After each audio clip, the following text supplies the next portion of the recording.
Hi hello ನಮಸ್ತೆ ಎಲ್ಲರಿಗೂ welcome back to our YouTube channel.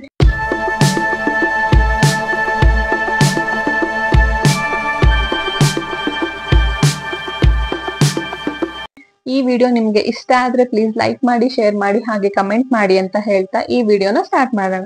ಇವತ್ತಿನ ವಿಡಿಯೋದಲ್ಲಿ ಹಾಗೆ ಚಿಕ್ಕ ಮಕ್ಕಳಲ್ಲಿ ಅಂದ್ರೆ ಸಣ್ಣ ಮಕ್ಳು ಈಗ 6 ತಿಂಗಳಿಂದ ನಾವು ತಿನ್ಸೋದಕ್ಕೆ ಸ್ಟಾರ್ಟ್ ಮಾಡ್ತೀವಿ ಅಲ್ವಾ. ಒಂದೊಂದ್ ಮಕ್ಳು ತಿನ್ಸೋಕ್ ಸ್ಟಾರ್ಟ್ ಮಾಡಿದ್ಮೇಲೆ ಸ್ವಲ್ಪ ದಪ್ಪ ಆಗ್ತಾ ಬರ್ತಾರೆ, ಅಥವಾ ಇಲ್ಲ ಅಂದ್ರೆ ಇನ್ನು ಇದ್ದ ಹಾಗೆ ಇರ್ತಾರೆ. ಈ ತರ ಆಗತ್ತೆ ಅಲ್ವಾ. ಹೆಲ್ದಿಯಾಗಿ ವೇಟ್ ಗೇನ್ ಮಾಡೋದು ಹೇಗೆ ಅಂತ ನಾನು ಈ ವಿಡಿಯೋದಲ್ಲಿ ನಿಮ್ ಹತ್ರ ಶೇರ್ ಮಾಡ್ಕೊಳ್ತೀನಿ. ಹಾಗೆ ತುಂಬಾ ಜನ ಪೇರೆಂಟ್ಸ್ಗೆ ಇರುತ್ತೆ, ಅಂದ್ರೆ ನನ್ ಮಗು ದಪ್ಪನೇ ಆಗ್ತಾ ಇಲ್ಲ, ಏನೇ ತಿಂದ್ರು ಹಿಂಗೆ ಸಣ್ಣಕ್ಕಿದಾನೆ, ಅಥವಾ ನನ್ ಮಗು ಏನೇ ತಿನ್ನದೇ ಇಲ್ಲ, ಇನ್ನೆಲ್ ದಪ್ಪ ಆಗೋದು ಅಂತ ಎಲ್ಲ ಹೇಳ್ತಾರೆ. ಮತ್ತೆ ಆಮೇಲೆ 1 ವರ್ಷ, ಈಗ ನಾವು ಪೇರೆಂಟ್ಸ್ ಒಂದ್ ತಲೆಯಲ್ಲಿ ಏನ್ ಇಟ್ಕೊಂಡಿರ್ತೀವಿ ಅಂದ್ರೆ, ಈಗ 6 ತಿಂಗಳಿಂದ 7, 8, 9 ಹಿಂಗೆ ಬರ್ತಾ ತಿಂಗಳ ವೇಟ್ ಗೇನ್ ಆಗ್ತಾ ಇರ್ತಾರೆ, ಚೆನ್ನಾಗೆ ವೇಟ್ ಗೇನ್ ಆಗ್ತಾ ಇರ್ತಾರೆ, ಮತ್ತೆ ದಪ್ಪನು ಸ್ವಲ್ಪ ಆಗ್ತಾ ಇರ್ತಾರೆ. ಆ ನಂತರ ಈಗ 1 ವರ್ಷ ಆದ್ಮೇಲೆಲ್ಲ ಏನಾಗತ್ತೆ, ಸಣ್ಣ ಕಾಣ್ತಾರೆ, ಅಥವಾ ವೇಟ್ ಗೇನ್ ಅಷ್ಟು ಈಗ ಅಂದ್ರೆ 6 ತಿಂಗಳು 7 ತಿಂಗಳಲ್ಲೆಲ್ಲ ಮಗು ವೇಟ್ ಗೇನ್ ಆಗೋ ಅಷ್ಟು 1 ವರ್ಷದ ಮೇಲೆ ಆಗಲ್ಲ. ಅಯ್ಯೋ ಯಾಕೆ ಆಗಲ್ಲ, ನಾವ್ ಇದನ್ನೇ ಒಂಥರ ಟೆನ್ಷನ್ ಮಾಡ್ಕೊಳ್ತೀವಿ, ಯಾಕೆ ಆಗ್ತಾ ಇಲ್ಲ, ಏನಾದ್ರೂ ಪ್ರಾಬ್ಲಮ್ ಅಥವಾ ಮಾಲ್ ನ್ಯೂಟ್ರಿಷನ್ ಆಗ್ತಿದ್ಯಾ ಅಂತ ಎಲ್ಲ ಏನೇನೋ ಯೋಚನೆ ಮಾಡ್ತೀವಿ. ಸೊ ಈ ವಿಡಿಯೋದಲ್ಲಿ ನಾನು ನಿಮಗೆ ಆ ಎಲ್ಲಾ ಕ್ವೆಶನ್ಸ್ಗೂ ನಾನು ಆನ್ಸರ್ ಮಾಡ್ತೀನಿ, ಮತ್ತೆ ಹೇಗೆ ಹೆಲ್ದಿಯಾಗಿ ವೇಟ್ ಗೇನ್ ಮಾಡೋದು ಅಂತಾನು ಹೇಳ್ತೀನಿ. ಕೆಲವೊಂದು ಟಿಪ್ ಗಳನ್ನ ಹೇಳ್ತೀನಿ, ನೀವು ಅದನ್ನ ಫಾಲೋ ಮಾಡಿ ನೋಡಿ. ವಿತಿನ್ ಅ ಫ್ಯೂ ಮಂತ್ಸ್ ಅಲ್ಲಿ ನಿಮಗೆ ರಿಸಲ್ಟ್ ಗೊತ್ತಾಗತ್ತೆ. ಅಥವಾ ನಿಮಗೆ ರಿಸಲ್ಟ್ ಏನಾದ್ರು ಗೊತ್ತಾಗ್ಲಿಲ್ಲ, ಇಲ್ಲ ದಪ್ಪ ಅಂತ ಏನೋ ಕಾಣ್ಲಿಲ್ಲ ಅಂದ್ರೂ ಡೋಂಟ್ ವರಿ, ಅದು ಒಬ್ರೊಬ್ರು ಲಕ್ಷಣ ಆಗಿರುತ್ತೆ ಮಗುವುದು. ಈಗ ಸಣ್ಣಕ್ಕಿದ್ರೆ ಸಣ್ಣನೇ ಇರ್ತಾರೆ, ಬಟ್ ವೇಟ್ ಗೇನ್ ಆಗ್ತಾ ಇರ್ತಾರೆ, ನೋಡೋದಿಕ್ಕೆ ದಪ್ಪ ಕಾಣಲ್ಲ, ಹಾಗೂ ಇರ್ತಾರೆ. ಮತ್ತೆ ಕೆಲವೊಬ್ರು ಚೆನ್ನಾಗಿ ದಪ್ಪ ಚಬ್ಬಿ ಆಗಿ ಮಕ್ಳು ಮಗು ತುಂಬಾ ಚೆನ್ನಾಗಿ ಬರುತ್ತೆ. ಒಬ್ರೊಬ್ರು ಇಲ್ಲ, ಎಷ್ಟೇ ತಿನ್ಸಿದ್ರು ಏನೇ ತಿನ್ಸಿದ್ರು ವೇಟ್ ಗೇನ್ ಆಗತ್ತೆ, ಬಟ್ ಆದ್ರೆ ದಪ್ಪ ಬರೋದಿಲ್ಲ. ಹೀಗೆ ಈಗ ಫಸ್ಟ್ ನಾವು ಹೆಲ್ದಿಯಾಗಿ ವೇಟ್ ಗೇನ್ ಹೇಗ್ ಮಾಡೋದು, ಏನ್ ತಿನ್ನಿಸ್ಬೇಕು ಮಗುಗೆ, ಯಾವ ರೀತಿ ತಿನ್ನಿಸ್ಬೇಕು ಅನ್ನೋದನ್ನ ನಾನು ಈ ವಿಡಿಯೋದಲ್ಲಿ ಶೇರ್ ಮಾಡ್ಕೊಡ್ತೀನಿ. ಓಕೆನಾ. ಫಸ್ಟ್ ಈಗ ಹೆಲ್ದಿಯಾಗಿ ವೇಟ್ ಗೇನ್ ಆಗೋದಿಕ್ಕೆ ನಾವು ಫಸ್ಟ್ ಟಿಪ್ ನಾನು ಹೇಳೋದು ಅಂದ್ರೆ, ಈಗ ಸ್ಪ್ರೌಟೆಡ್ ರಾಗಿ ಅಂತ, ಅಂದ್ರೆ ಸ್ಪ್ರೌಟೆಡ್ ರಾಗಿನ ನಾವು ತಿನ್ನಿಸ್ಬೇಕಾಗತ್ತೆ. ಅಂದ್ರೆ ಮೊಳಕೆ ಕಟ್ಟಿಸಿದಂತಹ ರಾಗಿನ ನಾವು ಪೌಡರ್ ಮಾಡ್ಬಿಟ್ಟು ನಾವು ಅದನ್ನ ತಿನ್ಸ್ಬೇಕಾಗತ್ತೆ. ಅದು ತುಂಬಾ ಒಳ್ಳೇದು. ರಾಗಿ ನಮಗ್ ತಿನ್ಸೋದ್ರಿಂದ ಅದರಿಂದ ತುಂಬಾ ಬೆನಿಫಿಟ್ಸ್ ಇರುತ್ತೆ. ಈಗ ರಾಗಿ ನಮಗ್ ತಿನ್ಸೋದ್ರಿಂದ ಅದರಲ್ಲಿ ಪ್ರೋಟೀನ್ ಸಿಗತ್ತೆ, ನಮ್ಗೆ ಐರನ್ ಕಂಟೆಂಟ್ ಸಿಗತ್ತೆ, ಮತ್ತೆ ಡೈಜೆಷನ್ ಚೆನ್ನಾಗಾಗತ್ತೆ. ಮತ್ತೆ ನಾವು ಮೊಳಕೆ ಯಾಕೆ ಕಟ್ಟಿಸ್ಬೇಕು ಅಂತ ಅಂದ್ರೆ, ಮೊಳಕೆ ಓಡಿಸಿದ್ರೆ ನಾವು ಏನ್ ಮಾಡುತ್ತೆ, ಅದ್ರಲ್ಲಿ ಇರುವಂತ ನ್ಯೂಟ್ರಿಷನ್ ನಮಗೆ ದುಪ್ಪಟ್ಟು ಸಿಗತ್ತೆ ನಮ್ ಬಾಡಿಗೆ. ಅದಕ್ಕೋಸ್ಕರ ನಾವು ಮೊಳಕೆ ಓಡಿಸಿದ್ ನಮಗ್ ತುಂಬಾ ಒಳ್ಳೇದು ಅಂತ ನಾವ್ ಯಾಕೆ ಹೇಳ್ತೀವಿ ಅಂದ್ರೆ ಇದೇ ಕಾರಣಕ್ಕೆ. ಓಕೆನಾ. ಮತ್ತೆ ಅದನ್ನ ಹೇಗ್ ಮಾಡೋದು ಅಂತ ಅಂದ್ರೆ, ಈಗ ನೀವು ಫಸ್ಟ್ ರಾಗಿನ ನೀಟಾಗಿ ಕ್ಲೀನ್ ಮಾಡ್ಕೊಂಡ್ಬಿಟ್ಟು ರಾಗಿನ ಫಸ್ಟ್ ನೀರಲ್ಲಿ ನೀಟಾಗಿ ತೊಳ್ಕೊಳ್ಳಿ, ವಾಶ್ ಮಾಡ್ಕೊಳ್ಳಿ ಒಂದ್ಸತಿ. ವಾಶ್ ಮಾಡಿದಾದ್ಮೇಲೆ ಒಂದು ಕಾಟನ್ ಬಟ್ಟೆನ ತಗೊಂಡು ಅದನ್ನ ನೀರ್ನೆಲ್ಲ ನೀಟಾಗಿ ಸೋಸ್ಕೊಳ್ಳಿ. ಅಂದ್ರೆ ನೀಟಾಗಿ ಫುಲ್ ನೀರು ಕೆಳಗಡೆ ಒಂದೊಂದ್ ಡ್ರಾಪ್ ಅಂತ, ಲಾಸ್ಟ್ಗೆ ಒಂದ್ ಡ್ರಾಪ್ ಅಂತ ಬರ್ತಿರುತ್ತೆ, ಅದೆಲ್ಲ ನೀಟಾಗಿ ಹೋಗ್ಬೇಕು.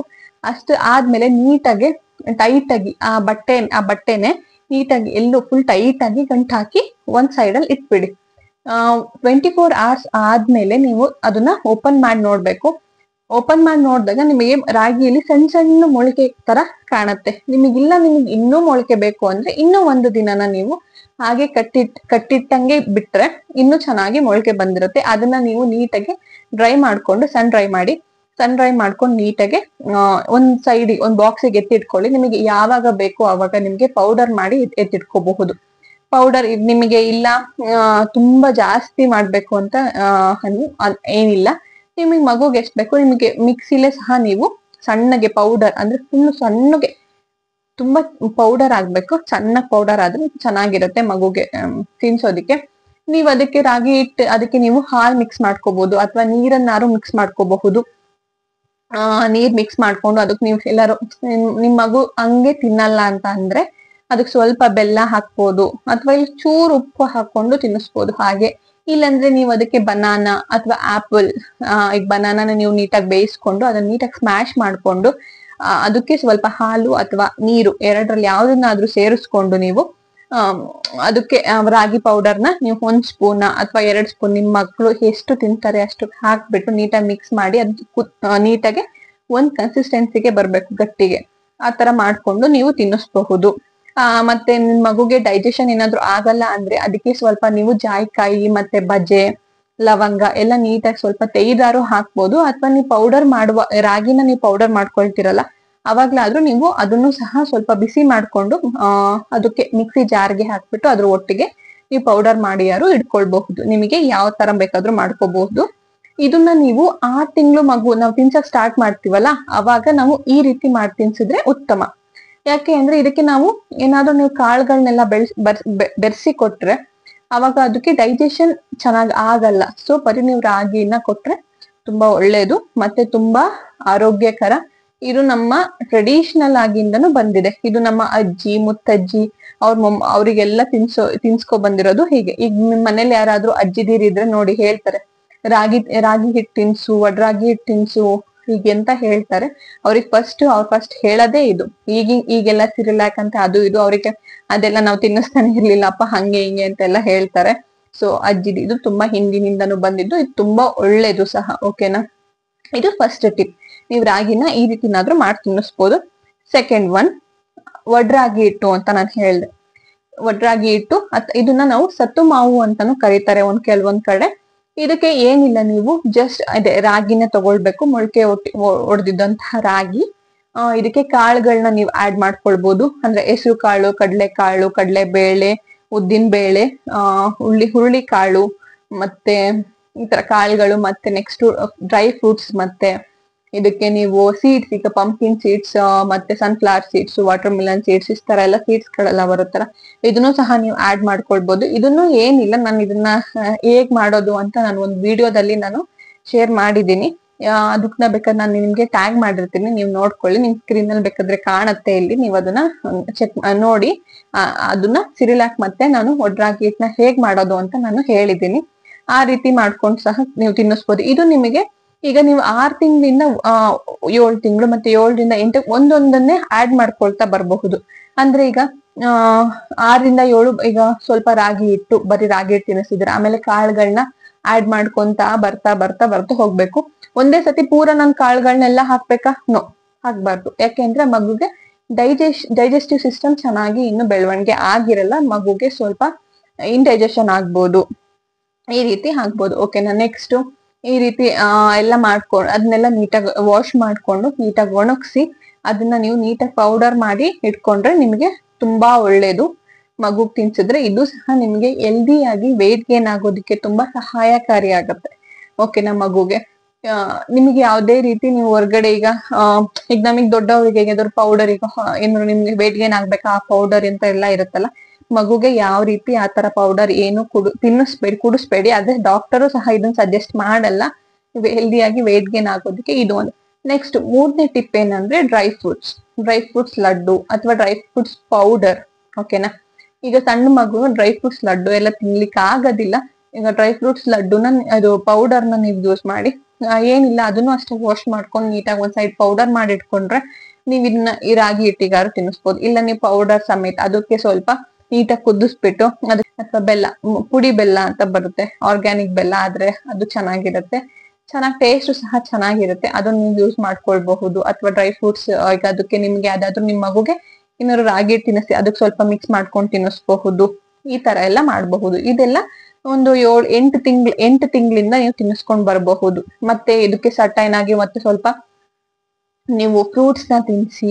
ಫ್ರೂಟ್ಸ್ ಈಗ 7 ತಿಂಗಳು ಮಗು ಆಗೆಲ್ಲ ನೀಟಾಗಿ ಹಾಕೊಂಡ್ ತಿನ್ನಕ್ ಆಗಲ್ಲ ಅಂದ್ರೆ ಅದಕ್ಕೆ ನೀವು ನೀಟಾಗಿ ಸ್ಮ್ಯಾಶ್ ಮಾಡಿ ಕೊಡಿ. ಫಸ್ಟಿಗೆ ನೀವು ಬೇಯಿಸ್ಬಿಟ್ಟು ಕೊಡಿ, ಬೇಯಿಸ್ಬಿಟ್ಟು ಸ್ಮ್ಯಾಶ್ ಮಾಡಿ ಕೊಡಿ. ಆಮೇಲೆ ಒಂದ್ 8-9 ತಿಂಗಳಿಗೆಲ್ಲ ನೀವು ಆಪಲ್ ಎಲ್ಲ ನೀವು ಸ್ಪೂನ್ ಅಲ್ಲಿ ಅದನ್ನ ನೀಟಾಗಿ ತಕ್ಕೊಂಡು ನೀಟಾಗಿ ತಿನ್ನಿಸ್ಬೋದು, ಅಥವಾ ಸ್ಮ್ಯಾಶ್ ಮಾಡ್ಕೊಂಡು ತಿನ್ನಿಸ್ಬಹುದು. ಇಲ್ಲ ನಿಮಗೆ ಈಗ 1 ವರ್ಷ ಆದ್ಮೇಲೆ ಮಗು ಅಷ್ಟು ವೇಟ್ ಗೇನ್ ಆಗಲ್ಲ. ನೀವು ಬೇಕಾದ್ರೆ ಅಬ್ಸರ್ವ್ ಮಾಡಿ 1 ವರ್ಷ ಆದ್ಮೇಲೆ ನಿಮ್ ಮಗು ಅಂದ್ರೆ ಏನ್ ಗೊತ್ತಾ, ಹೇಗೆ ಅಂತ ಹೇಳಿದ್ರೆ ಅಂದ್ರೆ ಈಗ 6 ತಿಂಗಳಲ್ಲಿ ನಮ್ ಮಗು ಆಕ್ಟಿವಿಟಿ ಏನಿರುತ್ತೆ ಅಲ್ವಾ, ಮಗು ಈಚ್ತಾ ಇರ್ಬೋದು, ಅಂಬೆಕಾಲ್ ಇಡ್ಬಹುದು, ಇರುತ್ತೆ ಅಲ್ವಾ. ನೀವು ಈಗ 6 ತಿಂಗಳಲ್ಲಿ ವೇಟ್ ಗೇನ್ ಆಗ್ತಿರೋದಕ್ಕೂ ನೀವು 1 ವರ್ಷ ಆದ್ಮೇಲೂ ವೇಟ್ ಗೇನ್ ಆಗ್ತಿರೋದಕ್ಕೂ ಕಂಪೇರ್ ಮಾಡಬಾರ್ದು. ಯಾಕೆಂದ್ರೆ ಈಗ 6 ತಿಂಗಳಿಂದ 1 ವರ್ಷದ ಒಳಗಿರುವಂತಹ ಆಕ್ಟಿವಿಟೀಸ್ 1 ವರ್ಷದಿಂದ ಆಚೆಗಿರೋದಕ್ಕೆ ತುಂಬಾ ಡಿಫ್ರೆನ್ಸಸ್ ಇರುತ್ತೆ. 1 ವರ್ಷ ಆದ್ಮೇಲೆ ಬೇಕಾದ್ರೆ ನೀವು ನೋಡಿ, ನಿಮಗೆ ಕುತ್ಕೊಳ್ಳೋದಿಕ್ ಆಗಲ್ಲ, ನಿಮಗೆ ಒಂದ್ ಟೈಮ್ ರೆಸ್ಟ್ ತಗೊಳಕ್ ಆಗಲ್ಲ, ಅವು ಸರಿಯಾಗಿ ಮಲ್ಗಲ್ಲ, ಅಂದ್ರೆ ನೀಟಾಗಿ ಮಲ್ಕೊಳ್ಳೋದಿಲ್ಲ. ಮತ್ತೆ ಅವಕ್ಕೆ ಆಟ, ಫುಲ್ ಆಟ ಆಟ ಆಟ, ಮತ್ತೆ ಫುಲ್ ಎಲ್ಲ ಕಡೆ ಹೋಗೋದು, ನೆಡ್ದಾಡ್ತಿರ್ತಾರೆ, ಎಲ್ಲಾ ಕಡೆ ಹೋಗೋದು, ಸ್ವಲ್ಪ ಎನರ್ಜಿ ಜಾಸ್ತಿ ಬೇಕಾಗತ್ತೆ. ಹಾಗೆ ಫುಡ್ ಜಾಸ್ತಿ ತಿಂತಾರೆ. ಹಾಗೆ ಅದು ಗೆ ನೀವು ಅಲ್ಲಿ 6 ತಿಂಗಳಿಂದ ಬರುವಂತಹ ವೆಯ್ಟ್ ಗೇನಿಗೆ ನೀವು ಕಂಪೇರ್ ಮಾಡ್ಕೊಳ್ಬಾರ್ದು. ಹಾಗೆ ಡಾಕ್ಟರು ಸಹ ಸ್ಟಾರ್ಟಿಂಗ್ ಎಲ್ಲ ನಿಮ್ಗೆ ವೆಯ್ಟ್ ಚೆಕ್ ಮಾಡ್ತಾರೆ, ಮಗುದು ವೆಯ್ಟ್ ಚೆಕ್ ಮಾಡಿ ಓಕೆ ಅಂತ ಹೇಳ್ತಾರೆ. ನಿಮ್ಗೆ 1 ವರ್ಷ ಆದ್ಮೇಲೆ ನೀವು ವೆಯ್ಟ್ ನ ನೋಡ್ಬಿಟ್ಟು ಓಕೆ, ನಿಮ್ ಫಸ್ಟ್ ಅವ್ರು ಕೇಳೋದು ಮಗು ಚೆನ್ನಾಗಿ ಆಕ್ಟಿವ್ ಇದೆಯಾ, ಅವ್ನ್ ಮೈಲ್ ಸ್ಟೋನ್ ನ ಅವ್ನ್ ರೀಚ್ ಆಗ್ತಾ ಇದ್ದಾನ, ಅಂದ್ರೆ ಈಗ ಇಷ್ಟು ವರ್ಷ ಓಕೆ ಅವ್ನ್ ಅಂಬೆಗಾಲ್ ಇಡೋ ಟೈಮಲ್ಲಿ ಅಂಬೆಗಾಲ್ ಇಟ್ಟಿದಾನ, ಅಥವಾ ಇಲ್ಲ 1 ವರ್ಷ ಆದ್ರೂ ಇನ್ನೂ ಅಂಬೆಗಾಲ್ ಇಟ್ಟಿಲ್ಲ, ಅಥವಾ ಏನಾದ್ರು ಇಲ್ಲ ಮೈಲ್ ಸ್ಟೋನ್ ಏನೋ ರೀಚ್ ಆಗ್ತಾ ಇಲ್ಲ, ಅಥವಾ ನೀವು ಸುಮ್ನೆ ಮಗು ಮಂಕ್ ಆಗಿರುತ್ತಾ, ಅಂದ್ರೆ ಸುಮ್ನೆ ಸೈಲೆಂಟ್ ಆಗಿ ಏನೋ ಆಟ ಆಡ್ದಲೆ, ಏನು ರೆಸ್ಪಾಂಡ್ ಮಾಡ್ದಲೆ ಎಲ್ಲ ಇರುತ್ತಾ ಅಂತೆಲ್ಲ ಫಸ್ಟ್ ಕೇಳ್ತಾರೆ. ಓಕೆ ಅದೆಲ್ಲ ಕರೆಕ್ಟ್ ಇದೆ ಅಂತ ಅಂದ್ರೆ ಡಾಕ್ಟರು ಓಕೆ ನೀವು ನೋ ಪ್ರಾಬ್ಲಮ್, ಏನಿಲ್ಲ ಅದು ಆಗತ್ತೆ. ಈಗ ಒಂದೊಂದ್ ಟೈಮ್ ಕಡಿಮೆ ಇರುತ್ತೆ, ಒಂದೊಂದ್ ಮಕ್ಳು ತುಂಬಾ ದಪ್ಪ ಚಬ್ಬಿ ಆಗಿರ್ತಾರೆ, ಒಂದೊಂದ್ ಮಕ್ಳು ಇರ್ತಾರೆ. ಬಟ್ ಆದ್ರೆ ಆಕ್ಟಿವ್ ಇದ್ರೆ ಅದೇ ಬೆಸ್ಟ್ ಅಂತ ಹೇಳ್ತೀನಿ. ಅದೇ ಓಕೆ ಆಕ್ಟಿವ್ ಇದ್ರೆ ಅದರಿಂದ ಪ್ರಾಬ್ಲಮ್ ಏನು ಇಲ್ಲ, ಅದ್ ನೀವು ತಲೆ ಕೆಡಿಸ್ಕೊಳ್ಳೋ ಅವಶ್ಯಕತೆ ಇಲ್ಲ. ಓಕೆನಾ. ಹೀಗೆ ನಾವು ಬರ್ತಾ ಬರ್ತಾ ನಮಗೆ ಈಗ 1 ವರ್ಷದಿಂದ ಓಕೆ ಬರ್ತದೆ, ಮತ್ತೆ ಓಕೆ ಅವಾಗೆ ತಿನ್ನಕ್ ಸ್ಟಾರ್ಟ್ ಮಾಡ್ತಾರೆ, ಕೊಡ್ಬೇಕು. ಈಗ 1 ವರ್ಷದ ಮೇಲೆ 4 ತಿಂಗಳು 1.5 ವರ್ಷಕ್ಕೆಲ್ಲ ಅವರಿಗೆ ತಟ್ಟೆ ಹಾಕಿ ಕೊಡಿ, ಸ್ವಲ್ಪ ಇಷ್ಟಿಷ್ಟು ಒಂದು ಸಣ್ಣ ಉಂಡೆ ಹಂಗೆ ಮಾಡ್ಬಿಟ್ಟು ಕೊಡಿ. ಅವಕ್ಕೆ ಎಷ್ಟ್ ಬೇಕು ಅಷ್ಟ್ ಬಾಯಿ ತಿಂತಾರೆ, ಮತ್ತೆ ಎಲ್ಲ ಚೆಲ್ಲಾಡ್ಕೊಂಡೆಲ್ಲ ತಿಂತಾರೆ. ಮತ್ತೆ ಪಕ್ಕದಲ್ಲಿ ನೀವು ಸಹ ಕುತ್ಕೊಂಡು ಅವಕ್ಕೆ ತಿನ್ಸಿ, ನೀವು ತಿನ್ನಿ, ಅವು ನೋಡ್ಕೊಂಡು ಅವರು ಸಹ ತಿನ್ನಕ್ ಸ್ಟಾರ್ಟ್ ಮಾಡ್ತಾರೆ. ಈ ತರ ಮತ್ತೆ ಮಗುಗೆ ನೀವು ಮತ್ತೆ ಫ್ರೂಟ್ಸ್ ನ ಕೊಡಿ ಚೆನ್ನಾಗಿ, ಮತ್ತೆ ನೀರ್ನ ಚೆನ್ನಾಗಿ ಕುಡ್ಸಿ, ಮತ್ತೆ ಏನೇನೋ ಅಂದ್ರೆ ತಿಂತಾರಲ್ಲ, ಈಗ ರಾಗಿ ಅನ್ನ ಎಲ್ಲ ತಿಂತಾ ಇರ್ತಾರೆ, ನೀಟಾಗಿ ಡೈಜೆಸ್ಟ್ ಆಗ್ಬೇಕು, ಅದ್ರಿಂದ ನೀವು ನೀರ್ನ ಚೆನ್ನಾಗಿ ಕೊಡಿ. ಮತ್ತೆ ನೀವು ಮಗುಗೆ ಯಾವುದೇ ರೀತಿಯಾದ ಅಂಗಡಿ ಹೊರ್ಗಡೆಯಿಂದ ತಂದೆಲ್ಲ ತಿನ್ನಿಸ್ಬೇಡಿ. ಓಕೆನಾ. ಹೊರ್ಗಡೆಯಿಂದ ಅಂದ್ರೆ ನೀವು ಬಿಸ್ಕೆಟ್ಸ್ ಓಕೆ ಎಲ್ಲೋ ಒಂದೊಂದ್ ಟೈಮ್ ಓಕೆ, ಬಟ್ ಯಾವಾಗ್ಲೂ ಬೇಡ. ಮತ್ತೆ ಚಾಕ್ಲೇಟ್ಸ್, ಈಗ ಕುರ್ಕುರೆ ಅಂತವೆಲ್ಲ ಕೊಡ್ಲೇಬೇಡಿ, ಯಾಕೆ ಅಂದ್ರೆ ಮಗುಗೆ ತುಂಬಾ ಅವೆಲ್ಲ ಸರಿ ಆಗಲ್ಲ. ಓಕೆನಾ. ಇಷ್ಟು ಈ ರೀತಿ ನೀವು ಫಾಲೋ ಮಾಡಿ ನೋಡಿ, ನಿಮಗೆ ಮಗುಗೆ ಹೆಲ್ದಿಯಾಗಿ ವೆಯ್ಟ್ ಗೇನ್ ಆಗತ್ತೆ. ನೀವು ಬೇಕಾದ್ರೆ ಈ ಟಿಪ್ ನ ಫಾಲೋ ಮಾಡಿ ನೋಡಿ. ಇವತ್ತಿನ ವಿಡಿಯೋ ಹೀಗಾಗಿತ್ತು.